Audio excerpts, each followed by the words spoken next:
Hi Daniel, nice to see you again. 李老师您好。 Have you been using your 30-second pitch? 你好，我是 Daniel。以前我在道富银行和摩根士丹利投资银行工作，我有 MBA 和 CFA 学历。 Wow, that's great. 你说得很好。 Can you share with us some of your business experience in China? When I first took on my role as the CAO of the Alternative Investments Division for State Street in Asia Pacific, I went to each office in the region to introduce myself. In Hangzhou, China, I was asked to introduce myself to the entire staff of the hedge fund servicing department. So I did, in Mandarin. In this case, what I said wasn't particularly important, but the way I conveyed it, in Chinese, left a huge impression on everyone. For years, I was referred to as the American who speaks Chinese. Chinese people always appreciate Western people speaking Chinese. Another time Mandarin has come in useful for me is being able to listen to other people's conversations. Oftentimes, it's not only what is said in the formal context of the meeting, but what is said before or after or inside conversations. Without being able to participate and understand those conversations, you're at a distinct disadvantage. It's a great investment for you to master Chinese. Thanks for coming in today. Wish you success for your next venture. Thank you. It's my pleasure.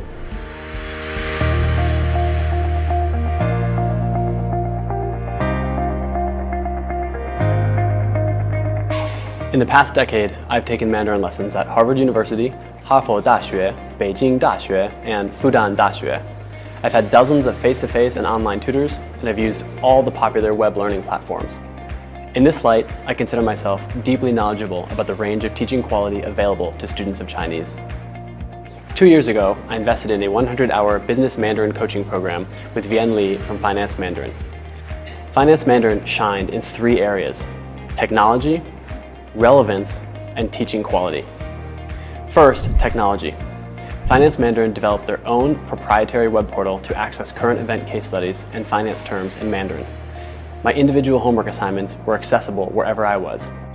Early on, I was frustrated with one aspect of their online web application. After relaying my concerns, they put me in touch with the application developers, who quickly rewrote the code around my needs. It was impressive. Second, relevance.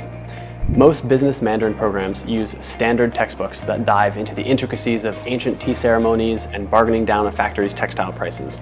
Interesting, for sure, but not applicable to the modern finance professional. In contrast, Vienne took the time to understand my role. In fact, you can expect her to ask you for your resume, and the business of my company, before customizing my program to focus on the hedge fund, private equity, and real estate businesses in China.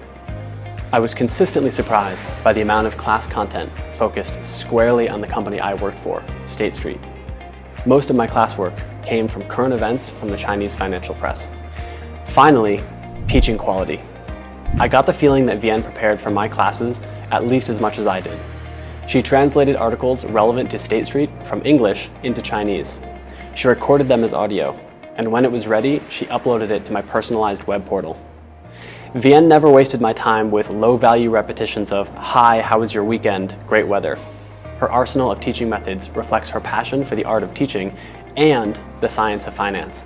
Classes included mock financial press interviews on asset allocation, sales negotiation role plays, discussions of custody contract terms, mergers and acquisition listening quizzes, Chinese leaders flashcard drills, test preparation, and the list goes on.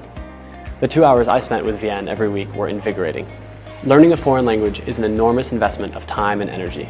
You get what you put in is true regardless of which study methods or school program you choose.